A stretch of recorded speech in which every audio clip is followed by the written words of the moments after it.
Video Games Recon. Hello and welcome. My name is Nate from Video Games Recon, and in this video I will be featuring my opinion for a best loadout / class for the Onslaught DLC weapon, the Maverick Assault Rifle. So without any further ado, let's do it to it.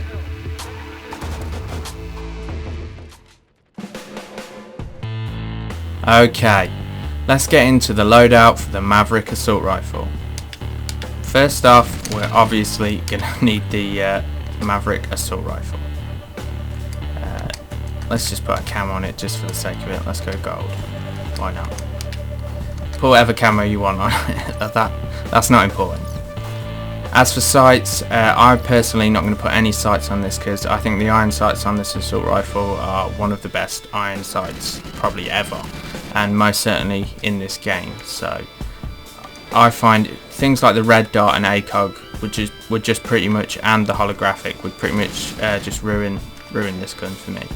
There may be a shout for the VMR sight because of the variable magnification, so you can just click the button and get extra zoom, and it'll help you pick out targets at a greater range.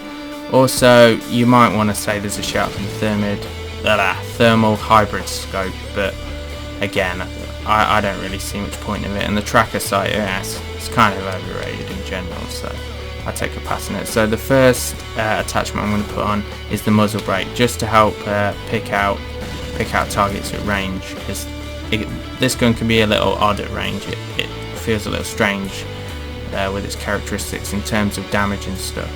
So I'll take that one. The silencer, because it's not an immensely high damage assault rifle, you know, the silencer takes away from it a fair bit. So, and the flash suppressor, I don't usually put this on very often in general. It's only if I'm looking for greater accuracy I might do that, but you know, doesn't really work for me. The next attachment, a lot of people go for the foregrip attachment, and I could definitely understand a shout for this. Again, it will help you at range, and obviously it will help you with recoil and things of that nature. Some people complain about recoil on this gun, but personally I don't really notice the recoil, and I find it quite manageable. So I'm going to go for extended mags because, you know, if in doubt, I always want more ammo, so that's what I'll go for. Next, I'm not going to put a secondary on because I'll be using my primary most, if not all of the time, so I don't really see much point. I'm not going to put a tactical on because, again, I don't think I'll use it. I don't really see the point. I am going to put a lethal on though. I totally understand if people don't want to put a lethal on because it will give you extra perks and stuff, but I'm going to put it on just for shits and giggles. So yeah, I'm going to put C4 on so I can clear rooms and what have you. I completely understand if you want to use an IED, if that's more your bag, or a Semtex or a frag, but yeah, for me I'm going to use C4 so I can clear rooms and things of that nature. Okay, so let's get into the perks. First off, I'm going to go for sleight of hand. You might not feel this is necessary because you've already got extended mags, and you know, you'll probably need to reload less. So if you don't want to use sleight of hand, you might want to go for something different. But for me, I'm going to put it on. Next, I'm going to go agility, just so I can move faster. I put this on most of my classes anyway, just because I like to be able to get around, and seeing as I'm probably going to be running and gunning with this weapon, you know, it makes sense. Next, I'm going to put strong arm on. I'm putting this on purely for the C4 so I can throw it larger distances.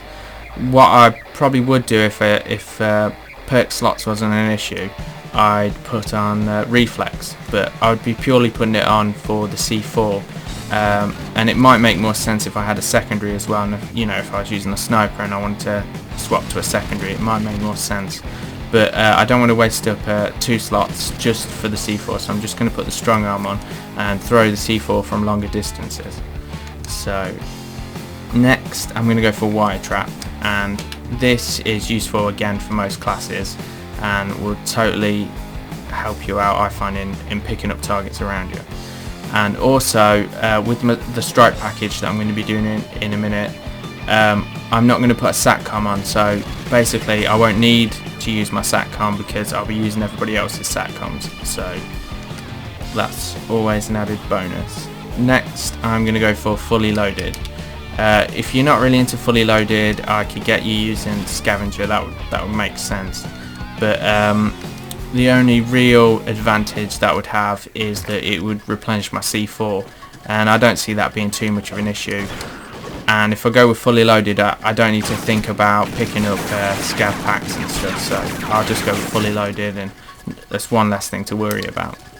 So that's my perks.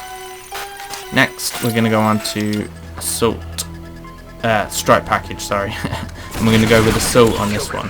We're going to keep the strike packages fairly low to get, so I don't need to use SATCOM anymore because I'm using wire trap, and that will help me out for that most of the time. I'm going to go for guard dog first, and I'm going to pick that over RMS because I'll be mobile quite a bit and I'll be running and gunning, so you know, having a guard dog to watch my back will be very helpful.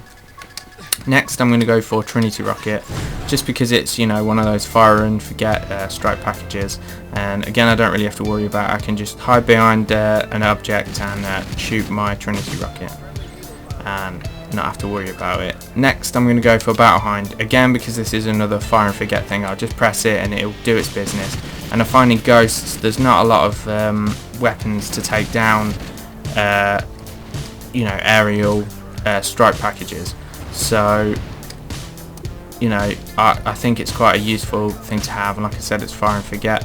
I mean, you know, the likelihood that someone's going to have a Panzerfaust in their inventory, or like an LMG, you know, they might have LMGs, or they might switch out their loadout and put an LMG on and try and take it down, but you know, I find it's unlikely that they're going to have any of these things. There's always the support thing, the air superiority, but again I find most people don't have that, so you know, I think it's quite a useful thing to have when you're running a gun and you're trying to be aggressive. So yeah, so that's my best class loadout for the Maverick Assault Rifle.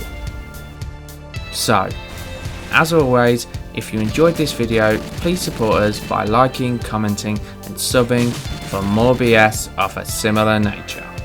Thank you and goodbye.